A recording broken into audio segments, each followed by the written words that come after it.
Hello and welcome to Jill Cameron Creations. Today we're going to take a look at the foil quill by We Are Memory Keepers, and I made my own element to go on a card, and I'm so excited about this. This is everything you get in the package: the 3 tips, the small, the medium, and the large, a roll of washi tape, 3 rolls of foil, and the adapters, cover just about every single digital die cut machine that's out there. A is for the silhouette cameo, and that little silver foot looking thing is to protect your work surface, and I'll show you how to use that here in just a few minutes. So the first thing that I did was I went to my library to see what images I had. I wanted to make an Easter card, and I used an ornate cross that I had purchased from Silhouette Studio Design, the shop thing, and I wanted to use this on a 4 1/4 by 5 1/2 inch card.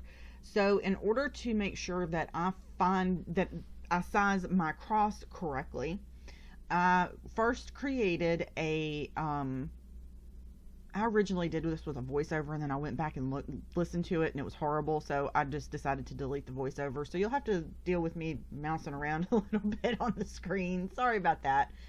So what I did was I created a square first, not a square, a rectangle that's 4 1/4 by 5 1/2 that I will be able to size my cross in appropriately.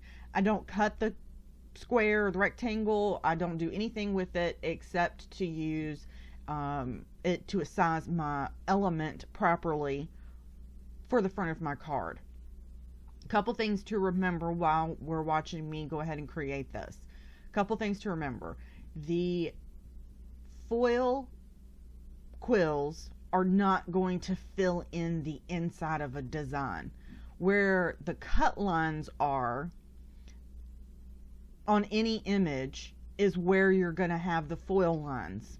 So whether you're cutting an image out, you're foiling it, you're sketching it, whatever, it is going to just do those lines. It's not going to actually fill in the image for you. But what I am going to do is I'm going to foil, and then I'm going to cut this.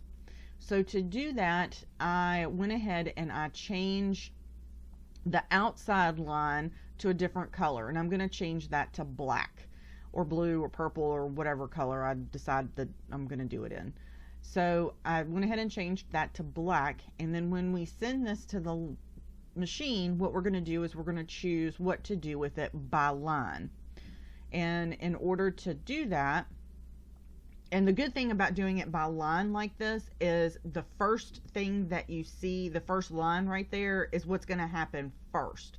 You can't change the color, so you can drag and drop and make sure that the first thing that you're doing is actually foiling.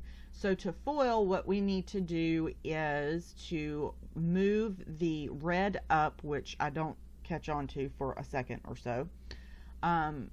But we need to move the red up because that is our foil lines, and we're going to change that to tool number 2 for the cameo 3. And then we're going to change our material and make sure that it is on cardstock, because I am using Nina Solar White 80-pound cardstock, so I'm going to use the texture cardstock, and I'm going to make sure I'm using a sketch pen, and I'm going to make sure that it's set to sketch pen again in the tool section. For the second line, that is the black line, I'm going to change that to tool 1 because that is my auto blade, and it is the black line. And then I also make sure that my material is set to cardstock 80-pound, and I'm going to change my tool to cut, my action to cut, and I'm going to change my tool to auto blade and make sure that that is correct. If you turn off, uncheck that little checkbox there on the line number 2, it won't cut it out. So it will just do the foiling. And now we're going to go over here and make sure that everything is set up on our cutting mat correctly. And a lot of people, I haven't seen any demonstrations of this so far, which is to foil and cut. The one thing that I will say that if you do foil and cut like this, is I had to hold down my foil just a little bit to keep it from running away with the blade. Before we move on to the mat, this is how you set up this little foot to make sure that your work surface and everything is protected. Just slide it under the rail and slide it back out when you're ready to use it. Give the foil quill about 5 minutes to heat up. So I plug it in right before I start setting up my mat, and then usually by the time I'm done with that, it's warm enough to use. You do want to tape your foil down to your work surface on your mat and also on your paper. Be sure that you don't put the tape in too far, because it will it won't foil properly on your image, so be sure of that. Also, cut away any excess foil that you might have, and you want to pull the foil as snug as you can possibly get it. I know this is fidgety stuff as far as the foil, it rolls up on you and that kind of thing. There is a lot of foil, because I did a lot of testing and a lot of different things to see how it worked and what it did, and how well it worked, and etc., etc. Just a lot of testing with this, and I am thrilled with the results of this thing. It is absolutely fantastic. It does detailed images, which is why I chose this ornate cross to use. It does the detailed images very, very well. And I also did some tiny little fonts with it, and the different sized tips for the foil quill make a huge difference in how projects turn out. Absolutely gorgeous, gorgeous results every single time. When you install your foil quill, make sure that the cable is over behind that little side on the machine, whichever side you have it on. Make sure that it doesn't get caught between the moving mechanism and the side of the machine, because it will make a horrible noise and get stuck. So just make sure that your cable stays out of the way of the movement of the machine itself.